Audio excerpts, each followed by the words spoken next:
14 अगस्त 1947 शाम का वक्त।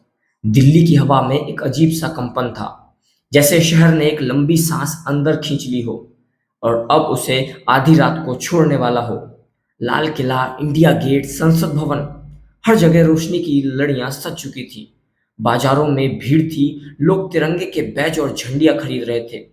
परंतु भीड़ में हर चेहरा सिर्फ मुस्कान का नहीं था, कुछ आंखों में बिछड़ने का डर भी था। इस भीड़ से दूर अमृतसर के रेलवे स्टेशन पर अफरा तफरी थी। लोग अपने घर छोड़कर जा रहे थे, क्योंकि हिंदुस्तान और पाकिस्तान के बीच सरहद खींच दी गई थी।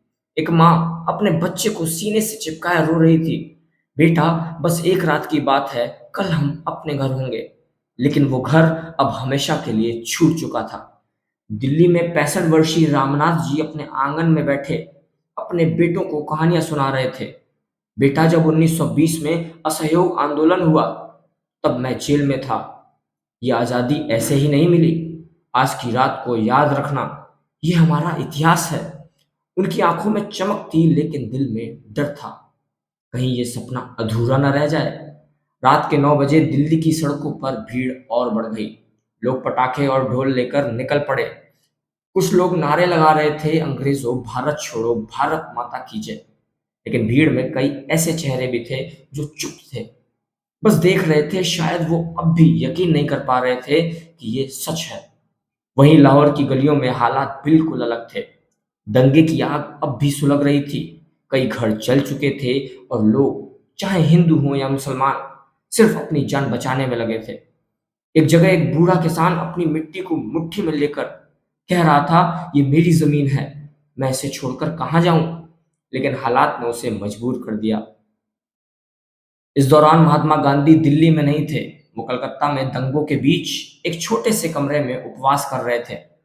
उनकी आंखों में खुशी नहीं थी। उन्होंने कहा था, आज मेरी आंखों में खुशी के आंसू नहीं हैं, क्योंकि मेरा देश खून से नहा रहा है। इधर दिल्ली में रात के 11:30 बजे संसद भवन में तैयारियां पूरी हो चुकी थी।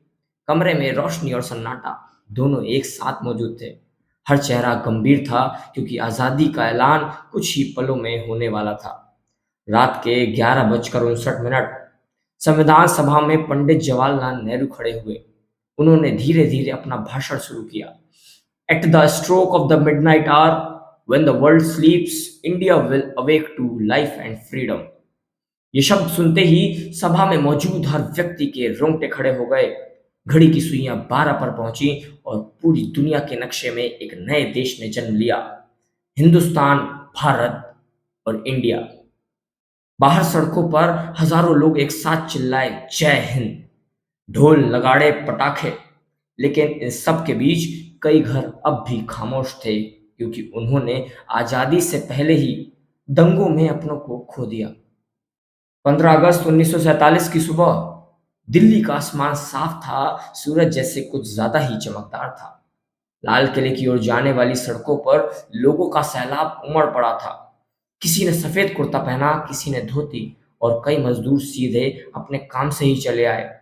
लेकिन सबके हाथ में तिरंगा था।